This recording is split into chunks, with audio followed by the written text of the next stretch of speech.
Hello guys, இன்றைக்கி நம்ம சேனலில் என்ன ரெசிபி பார்க்க போகிறோன்னா இட்லி சாம்பார் ரெசிபி தான் பார்க்க போகிறோம்.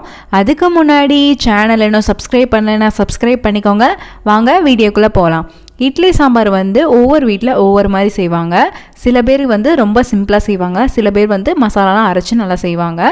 நான் இந்த வீடியோவில் எப்படி செஞ்சு காமிச்சிருக்கேன்னா ஹோட்டல் ஸ்டைலில் சாம்பார் செஞ்சு காமிச்சிருக்கேன்.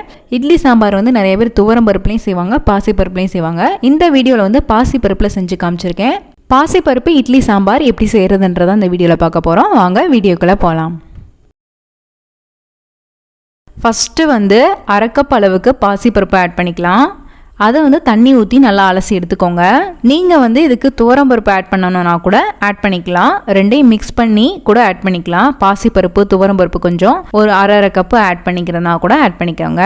இல்லை முழுசாக துவரம்பருப்பே ஆட் பண்ணிக்கிறதுனா கூட ஆட் பண்ணிக்கலாம். அதுக்கப்புறம் நான் எடுத்த கப்புலேயே 4 கப் அளவுக்கு தண்ணி ஆட் பண்ணிக்கிட்டேன். அதுக்கப்புறம் அரை டீஸ்பூன் அளவுக்கு மஞ்சள் தூள், 1/4 டீஸ்பூன் அளவுக்கு பெருங்காயத்தூள், 4 பல் பூண்டு ஆட் பண்ணிக்கலாம். நீங்கள் பூண்டு நிறையா சாப்பிடுவீங்கன்னா நிறையா ஆட் பண்ணிக்கோங்க. அதுக்கப்புறம் பச்சை மிளகாய், நான் ஒரு பெரிய சைஸ் பச்சை மிளகாய் ஆட் பண்ணியிருக்கேன். நீங்கள் காரம் நிறையா சாப்பிடுவீங்கன்னா சின்ன மிளகாயாக இருந்துச்சுன்னா ஒரு 4 கூட ஆட் பண்ணிக்கோங்க.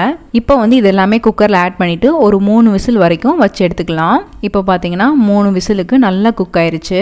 இதை நீங்கள் நல்லா மசிக்கவும் செஞ்சுக்கலாம், இல்லை அப்படியே ஆட் பண்ணுறதுனா கூட ஆட் பண்ணிக்கலாம். அது உங்கள் இஷ்டம் தான்.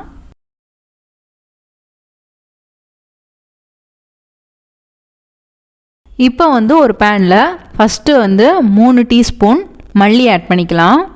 மல்லி ஆட் பண்ணிவிட்டு 2 டீஸ்பூன் அளவுக்கு சீரகம் ஆட் பண்ணிக்கலாம். அதுக்கப்புறம் ஒரு 1/4 டீஸ்பூன் அளவுக்கு வெந்தயம் ஆட் பண்ணிக்கோங்க. அதுக்கப்புறம் 2 வரமிளகாய் இதெல்லாம் ஆட் பண்ணிவிட்டு நல்லா ட்ரை ரோஸ்ட் பண்ணி எடுத்துக்கலாம். இது எல்லாமே நல்லா ட்ரை ரோஸ்ட் ஆன பின்னாடி நல்லா ஆற வச்சுருங்க. அது நல்லா ஆறின பின்னாடி ஒரு மிக்ஸி ஜாருக்குள்ளே போட்டு எல்லாத்தையும் நல்லா அரைச்சி எடுத்துக்கலாம். இது நீங்கள் ஃபைனாக அரைக்கிறதா இருந்தாலும் ஓகே, இல்லை கொரகொரப்பாக அரைக்கிறதா இருந்தாலும் ஓகே. ஆனால் லைட்டாக கொரகொரப்பாக அரைச்சாதான் டேஸ்ட்டு நல்லாயிருக்கும். ஸோ நான் கொஞ்சம் கொரகொரப்பாக தான் அரைச்சி எடுத்திருக்கேன். பார்த்தீங்கன்னா தெரியும், லைட்டாக ரஃப்பாக தான் இருக்குது. அதுக்கப்புறம் ஒரு பிளேட்டில் தேவையான வெஜிடபிள்ஸ்லாம் நான் கட் பண்ணி வச்சுருக்கேன். இதில் பார்த்தீங்கன்னா கேரட்டு, பீன்ஸு, முருங்கைக்காய், வெங்காயம், தக்காளி இது மட்டும்தான் நான் ஆட் பண்ணியிருக்கேன். நீங்கள் வேறு ஏதாவது வெஜிடபிள்ஸ் ஆட் பண்ணுறதுனா கூட ஆட் பண்ணிக்கலாம். அது உங்கள் இஷ்டம் தான். வெஜிடபிள்ஸே போடாமல் கூட நீங்கள் செய்யலாம், நல்லா தான் இருக்கும். வெறும் தக்காளி வெங்காயம் போட்டு செஞ்சால் கூட இந்த சாம்பார் நல்லா தான் இருக்கும். இப்போ ஒரு பேனில் 3 டேபிள் ஸ்பூன் அளவுக்கு ஆயில் ஆட் பண்ணிக்கலாம். ஆயில் ஆட் பண்ணிவிட்டு 1 டீஸ்பூன் அளவுக்கு கடுகு ஆட் பண்ணிக்கோங்க. அதுக்கப்புறம் கருவேப்பிலை, அதுக்கப்புறம் ஒரு வரமிளகாய், 1/4 டீஸ்பூன் அளவுக்கு பெருங்காயத்தூள், அதுக்கப்புறம் ஒரு கை அளவுக்கு சின்ன வெங்காயம் நான் ஆட் பண்ணியிருக்கேன். உங்கள்கிட்ட பெரிய வெங்காயம் இருந்துச்சுன்னா நல்லா கட் பண்ணிவிட்டு ஆட் பண்ணிக்கோங்க. இது நீங்கள் முழுசாகவும் போடலாம், இல்லை கட் பண்ணி ஆட் பண்ணிக்கலாம். நான் இங்கே முழுசாக போட்டிருக்கேன். இதை நல்லா வதக்கி விட்டுட்டு அதுக்கப்புறம் ஒரு கை அளவுக்கு தக்காளி ஆட் பண்ணிக்கோங்க. தக்காளியும் நல்லா வதக்கிக்கோங்க. தக்காளி கொஞ்சம் நல்லா சாஃப்டான பின்னாடி நான் இங்கே ஒரு முருங்கைக்காய், 2 கேரட், ஒரு 5லேருந்து 6 பீன்ஸ் ஆட் பண்ணியிருக்கேன். இதெல்லாம் சேர்த்துட்டு நல்லா வதக்கி விட்டுக்கோங்க. அது லைட்டாக ஆயிலில் நல்லா வதங்கின பின்னாடி அதுக்கு தேவையான அளவுக்கு மஞ்சள் தூள் ஆட் பண்ணிக்கலாம். நான் இங்கே அரை டீஸ்பூன் மஞ்சள் தூள் ஆட் பண்ணியிருக்கேன். இதையும் சேர்த்து நல்லா மிக்ஸ் பண்ணிக்கலாம். அதுக்கப்புறம் 1 டீஸ்பூன் அளவுக்கு கல்லுப்பு ஆட் பண்ணிக்கிறேன். இதையும் நல்லா சேர்த்துட்டு நல்லா மிக்ஸ் பண்ணி விட்டுக்கோங்க. இதுக்கு ஒரு 2 கப் அளவுக்கு தண்ணி ஆட் பண்ணிக்கிறேன். இதை ஒரு 10லேருந்து 15 நிமிஷம் நல்லா குக் பண்ணிக்கலாம். இப்போ பார்த்தீங்கன்னா தெரியும், அந்த தக்காளிலாம் நல்லா சாஃப்டாகி எல்லாமே நல்லா கொதிச்சு வருது. இதிலே பார்த்தீங்கன்னா பாதி காய் நல்லா குக் ஆகிருக்கும். இப்போ நம்ம வேக வச்சு எடுத்து வச்சுருக்க பருப்பை ஆட் பண்ணிக்கலாம்.